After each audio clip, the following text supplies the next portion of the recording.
Hello everyone, myself Assistant Professor Vatsaldi Patel from Civil Engineering Department working at Mahatma Gandhi Institute of Technical Education and Research Center Navsari. Today we are going to discuss about traffic characteristics. So first of all, what is traffic engineering? Traffic engineering is that branch of civil engineering which deals with the planning and geometric design of roads and highways and with traffic operation thereon as their use is related to safe, convenient and economical transportation of persons and goods. Traffic engineering deals with the regulation, direction and control of vehicular and pedestrian traffic on a road so as to ensure safe and free use of the road. Now, what is traffic management? The term traffic management is sometimes used to express means and methods adopted to utilize the road system of a town to the maximum extent. So, let us discuss what we have to do for both of these.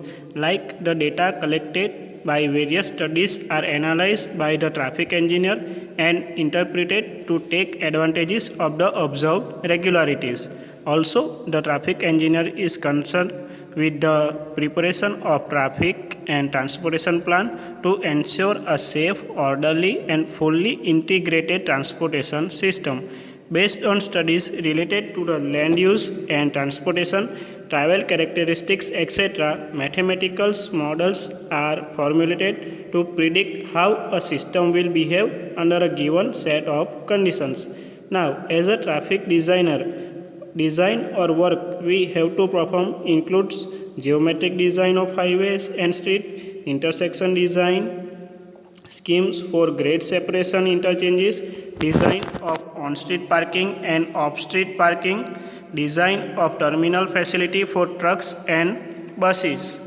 For safe and efficient operation of traffic, the traffic engineer has to take measures like rules and enforcement measures for regulating the driver, vehicle and road user, measures for regulation of parking of vehicles, management measures like one-way street prohibited, turning at junction, exclusive bus lanes, tidal flow management, etc. Traffic control devices such as traffic sign, signal, road marking, etc. for safe and efficient flow of traffic. Also, the organization and administration of various programs intended to secure safe and efficient traffic in cities is also one of the important functions of the traffic engineer. The traffic engineer is closely associated with the legal and administrative framework of the city department dealing with the education, rules and enforcement measure. So all of this we are going to learn in detail throughout the syllabus. So next is scope of traffic engineering. So the first one is traffic characteristics. The study of traffic characteristics is the most essential prerequisites for any improvement of traffic facilities. The traffic characteristics include road user characteristics and vehicular characteristics. The physical, mental and emotional characteristics of human beings are to be given the particular attention. The vehicular characteristics include study of various parameters of vehicles like dimensions, weight, maximum turning radius, speed, braking system, lighting system, tires, etc. Second one is traffic study and analysis. Traffic studies are carried out to analyze the traffic characteristics. The traffic surveys for collecting traffic data are also called traffic census.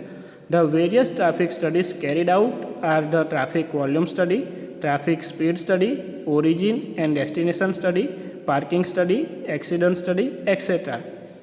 Third one is traffic operation control and regulation. Various aspects that are covered under traffic operation are regulation control and warrants for the application of controls. Regulations may be in the form of laws and ordinances or other traffic regulatory measures such as speed limit, one-way traffic, U-turn prohibited, etc. Installation of traffic control devices such as sign, signal and island are most common means to regulate and control the traffic. Next one is planning and analysis. Traffic planning is a separate phase for major highways like expressway, arterial roads, mass transit facility and parking facility. And the last one is geometric design. All the aspects like cross section and surface detail, side distance requirement, horizontal and vertical alignment, intersection, parking facility are to be suitably designed for the better performance. So now let us see road user characteristics. Human beings, either as pedestrian or drivers, cyclists or motorists, taken individually and collectively are an essential elements to be understood and dealt with the highway traffic. Road user behavior is affected by both external and internal factors. The environmental factors are considered as the external factors. So here is the classification of road user characteristics. It is divided into main three factors like physical factors, physiological factors and environmental factors. Physical factor is further divided into two categories, permanent and temporary. Permanent factor includes vision, hearing, strength, judgment power, reaction time, and temporary include fatigue, alcohol and drug, illness and disability, anger, climate, season and time. Physiological factors include motivation, intelligence, learning, emotion, individual differences, PIV time, and last one environmental factors include traffic stream characteristics, facility to the traffic, atmospheric condition, locality, land use and activity. So now we will see all of these factors in detail. So let us start with the permanent physical factor, in which vision is first. Vision is one of the important factors that affect almost all the aspects of highway design and safety. The human eye is the sensory organ that enables one to see and evaluate the size, shape and color of the object and estimate distances and speed of bodies. So the various factors or say various aspects of human vision which affect the road users are visual acuity or say eyesight, peripheral vision, eye movement, color vision, glare vision and recovery, perception of time and space. So let us discuss visual acuity or eyesight. So you can see in the image the criteria is shown in the image. So visual acuity is the indication of the ability of the eye to see under average illumination. Poor visual acuity will directly influence driver's ability to read traffic sign and will increase his time to respond to them. So according to figure, field of clearest and accurate vision is within a cone whose angle is only 3 degree.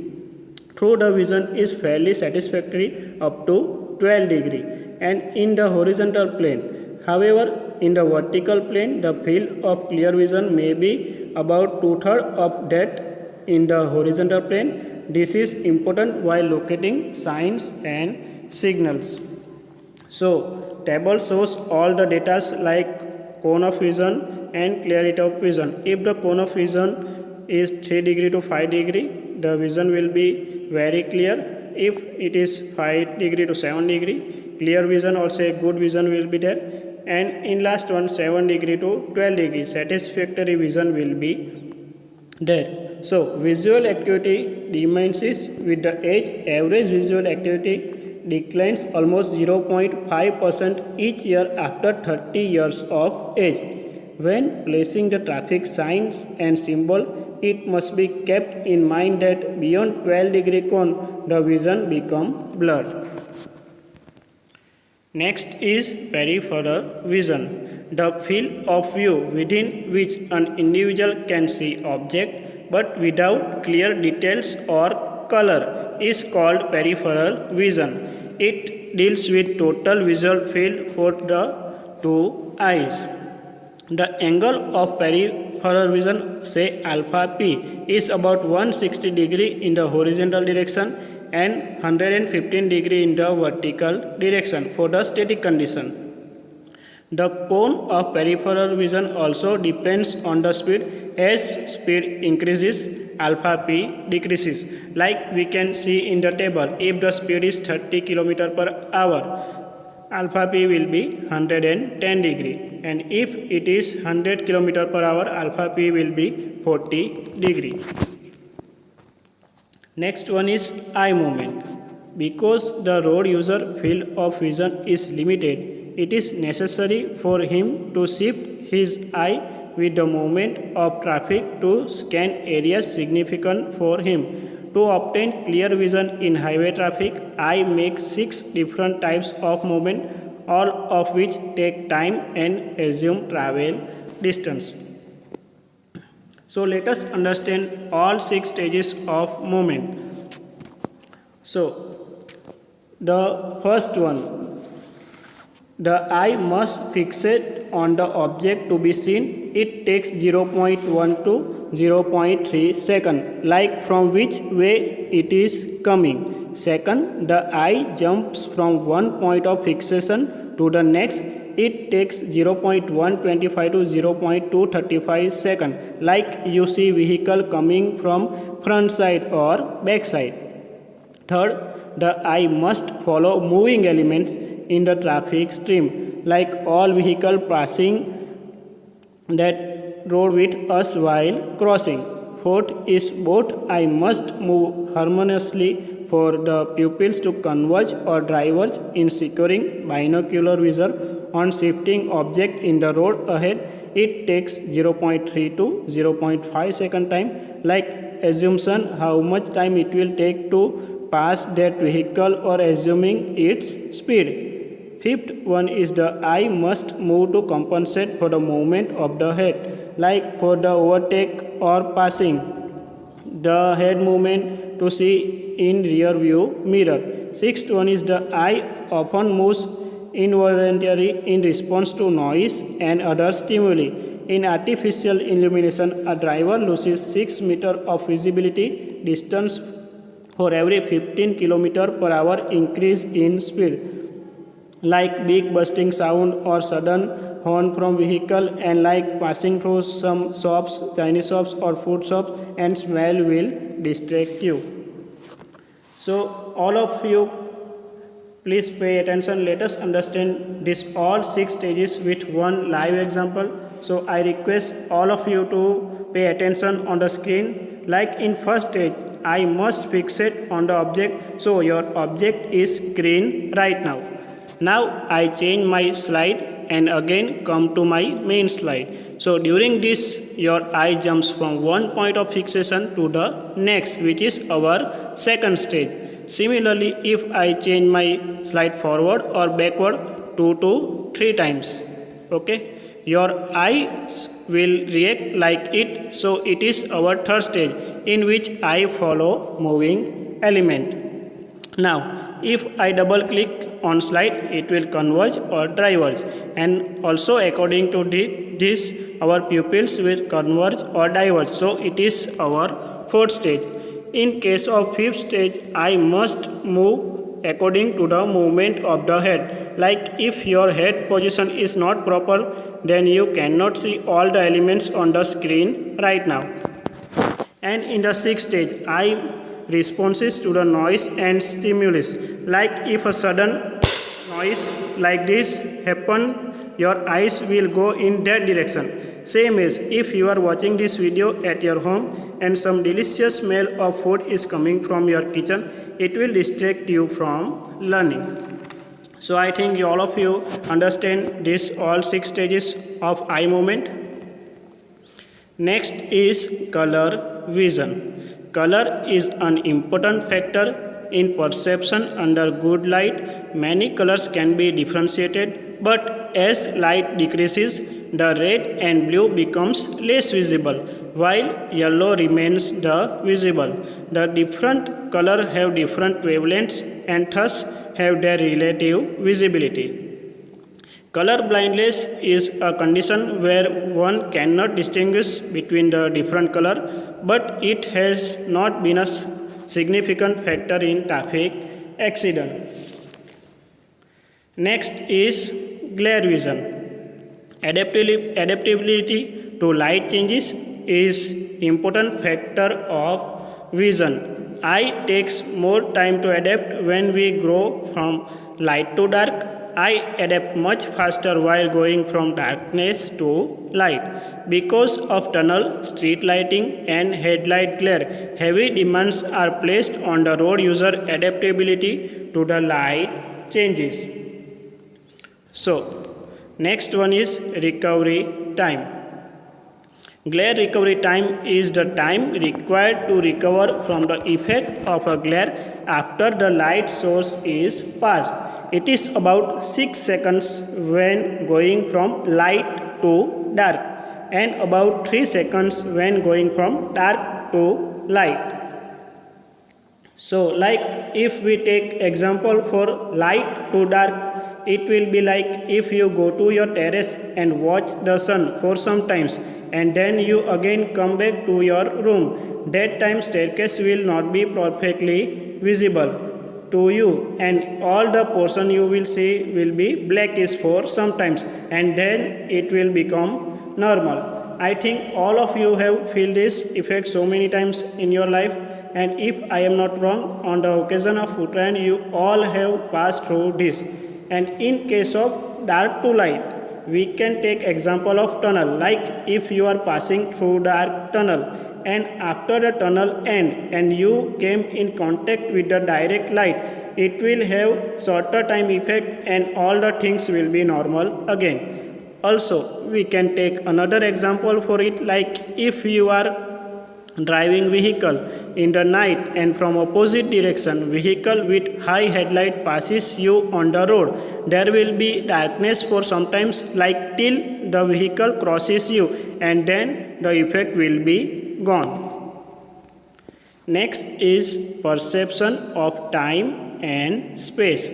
Perception of space refers to the availability of the eye to judge the space, depth and time. Perception of space allows the road user to form judgments of his own behavior as well as of the behavior of other in traffic stream.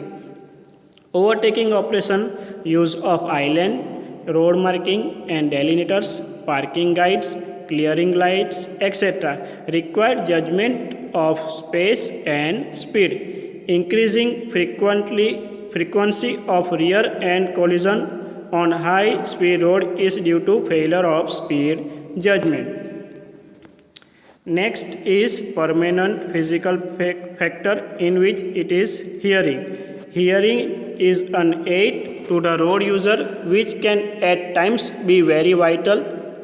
The sound of a horn or sound of a nearing vehicle itself can alert a pedestrian to safety. Elderly by person with falling eyesight can perceive better through hearing than through seeing. Defective hearing, however, is not a very serious handicap. Like if you want space on road or you want to overtake vehicle, you just blow the horn. Also, if a pedestrian is crossing the road in a wrong way, then we can alert them by blowing horn. Also, elderly person will rely on hearing more in case of crossing the road or for any other movement related to it, because with time their eyesight will be weak, so they take decision through hearing more. Next is strength. True strength is not an important factor in general. Lack of strength may make parking maneuvers difficult, particularly for heavy vehicles. Like if you know how to drive the car, you can easily make maneuvering process. But the same person may not have enough strength or experience to handle heavy vehicles like trailer or say tractor and trailer, because the turning radius will be different of this vehicle. Also, some of these vehicles have power steering which are difficult to operate. Next one is judgment power. Ability to judge the coming situation depend on experience and one's own judgment power. Before the actual response, it is right judgment of the steps to be taken to avoid the mishaps. Road user judgments as a driver or pedestrian is therefore important. Like if you not have proper experience to handle tense situation, you cannot take judgment at that time, and in that case there are chances of losing control on vehicle and also accident chances will be there. Now in case of permanent physical factors, next one is reaction time. The time required to perceive and understand the traffic situation and to take the appropriate action is known as reaction time. It depends on permanent and temporary physical factor as well as physiological factors. Increase in reaction time increases the complexity of the situation. So now let us discuss temporary physical factors, which are mainly fatigue, alcohol, drug, disease, desire, climate, season, weather, time of the day, altitude.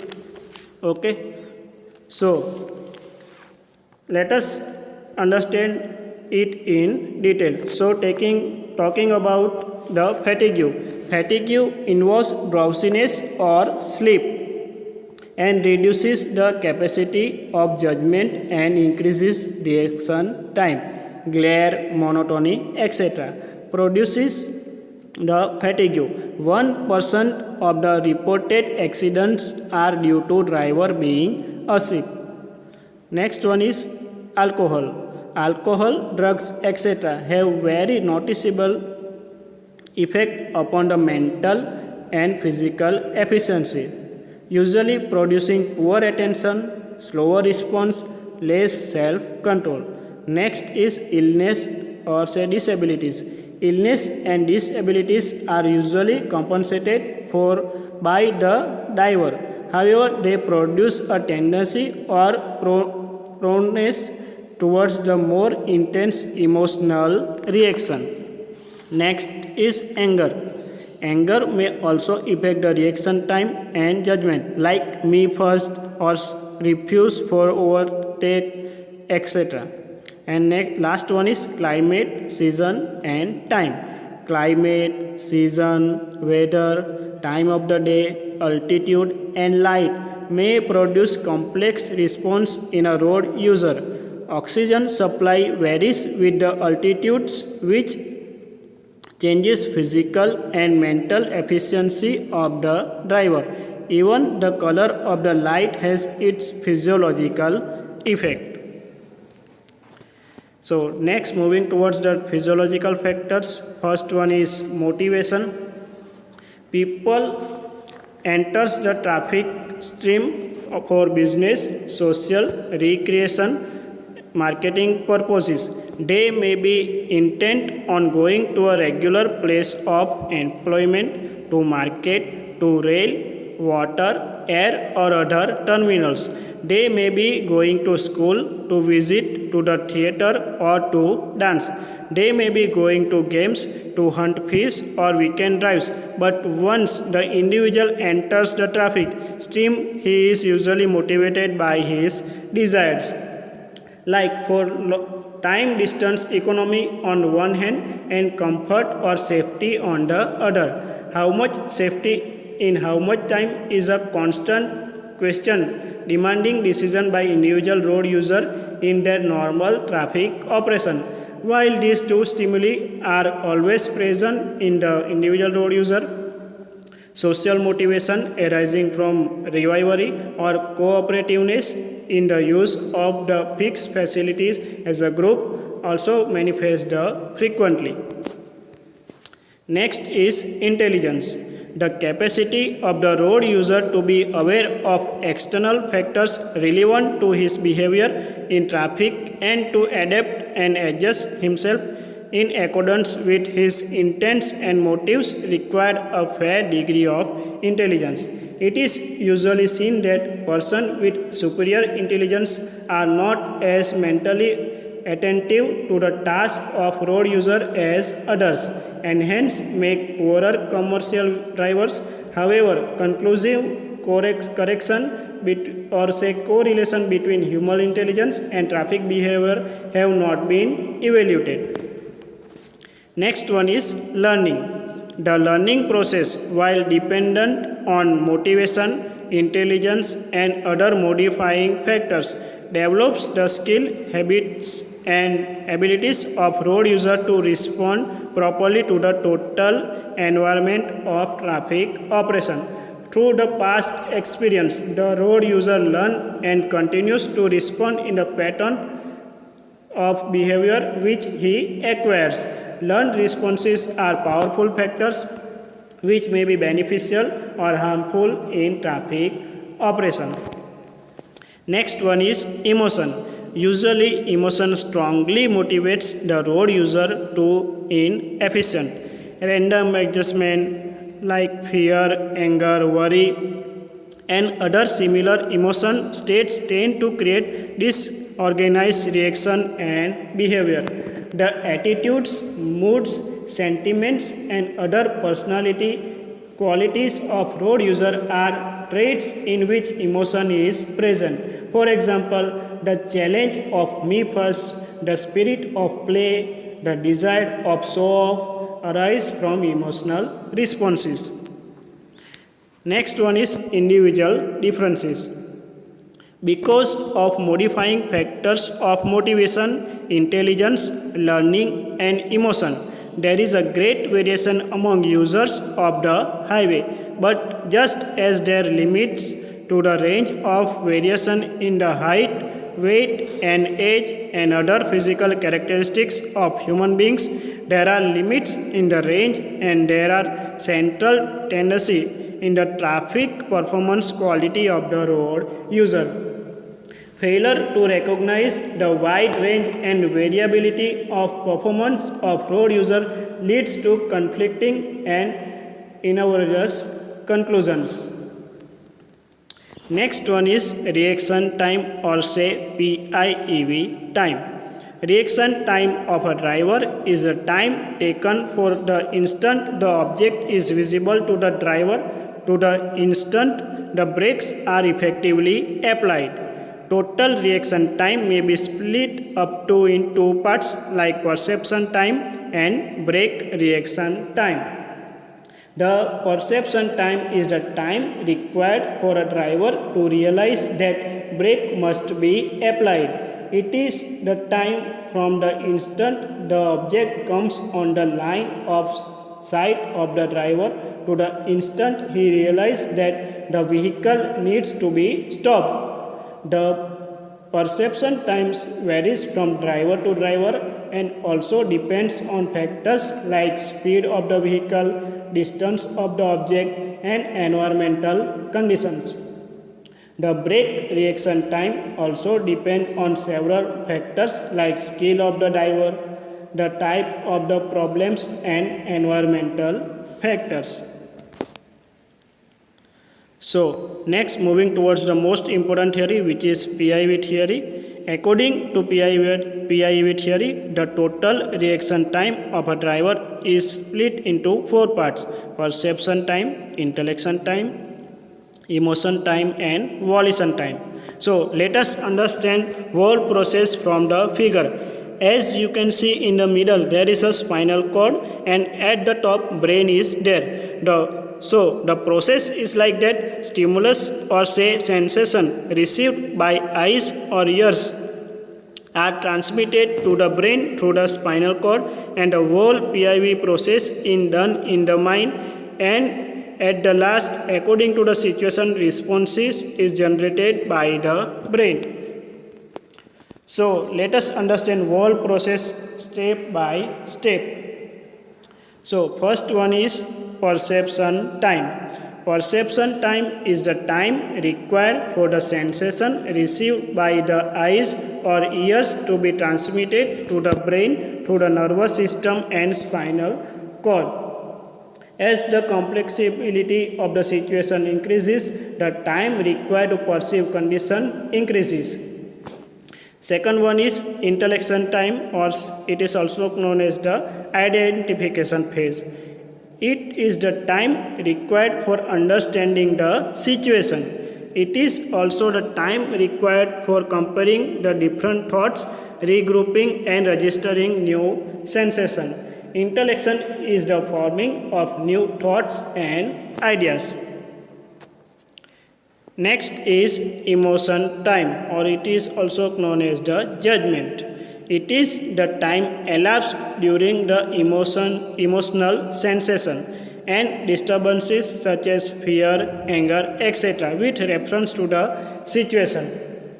Emotion may vitally influence or affect the final message which is sent to the muscles to be carried out. This involves the decision making in which determination is made for proper action like to stop, apply brake, pass, blow horn, etc. And the last one is volition time, or also known as the reaction. Volition time is the time taken for the final action. The will to take some act or produce some action is volition.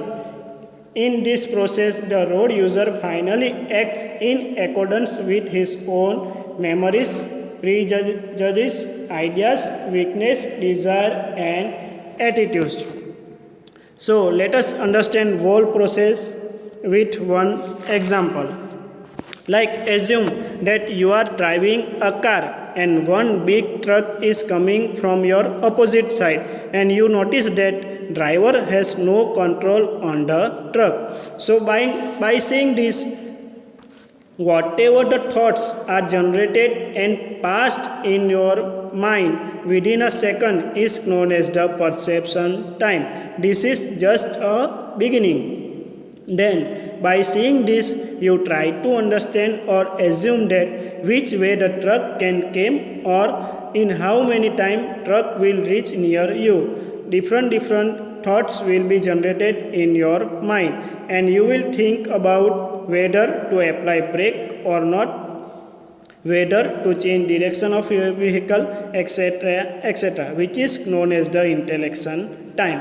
Next, in this process, you may feel helpless and you will have fear of accident, or also sometimes you are angry on driver of other vehicle. During this, you cannot take any decision and time is still running. So this time is known as emotion time. And after all this process, when you take the final action like applying brakes or stopping the vehicle is known as volition time. So the total reaction time, or say PIEV time, of an average driver may vary from 0.5 seconds for simple situation to as much as 3 to 4 seconds for a more complex problem, such as the decision to overtake and pass on a two-lane road. So let us see factors affecting reaction time, which are physical and physiological characteristics of the driver, type of the problem involved, environmental condition, temporary factors like motive of trip, travel speed, fatigue, consumption of alcohol, etc. From table, you can see different reaction time from different stimulus. Like for light, it will be 0.18 second. For sound and touch, it will be 14 second. So remaining topic we will cover in next lecture. So here I end my session. Thank you all of you.